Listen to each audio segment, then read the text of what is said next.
Double tin විනාඩි 2යි තප්පර 31යි.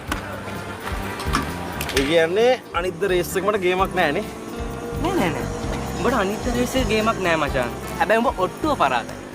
මොකද අපි ටාගට් කරේ විනාඩි 2යි තප්පර 25 මචං.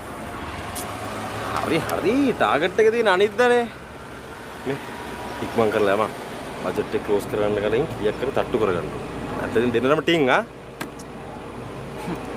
ඔන්න ඕකනේ මචං කියන්නේ. හැමදාම ඔට්ටු වලලා ටින් වෙන්නේ මම.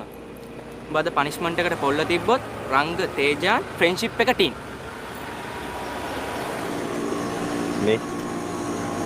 මේ තේජාන් දුනුසිංහ කියන්නේ පනිෂ්මන්ට් වලට බයි පැනලා යනකොල්ලෙත්. හා? කීපම මොනවද කරන්න ඕනේ කියලා?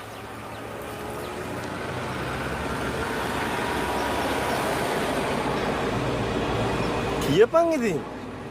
ඉර අල්ලන්නද, හඳ අල්ලන්නද, තරු ගලවන්නද කියපන්. නෑ මචං. එච්චර ලොකු දේවල් ඕනේ නෑ. උඹ අර බස් හෝල්ඩ් එක ළඟින් ඉස්සෙල්ලම පාර මාරු වෙන ගෑනු කෙනාගේ ටින් ගාලා නැහැ මිරිකපන්. බැරි වුණොත් උඹ අද ගෙදර යන්න ඕනේ ඇඳුම් නැතුව.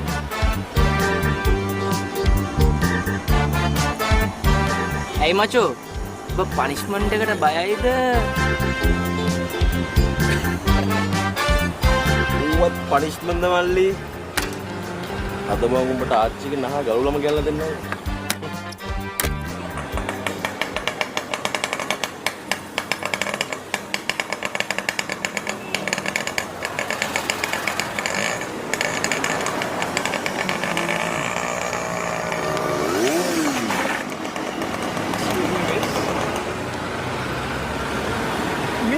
අලිමංකඩට යන්න මේ පාර. අලිමංකඩ? අලිමංකඩද පාමංකඩද? අලිමංකඩ නම් මෙහෙ නෙමෙයි.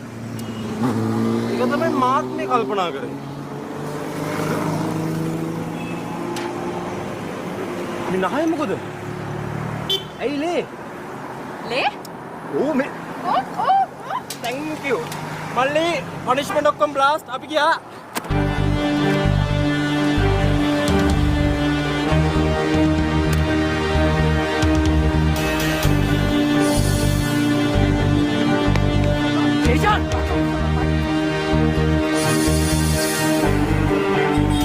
අලිමංකඩටම ගිහිල්ලා බෙහෙත් ටිකක් දාගන්නවා.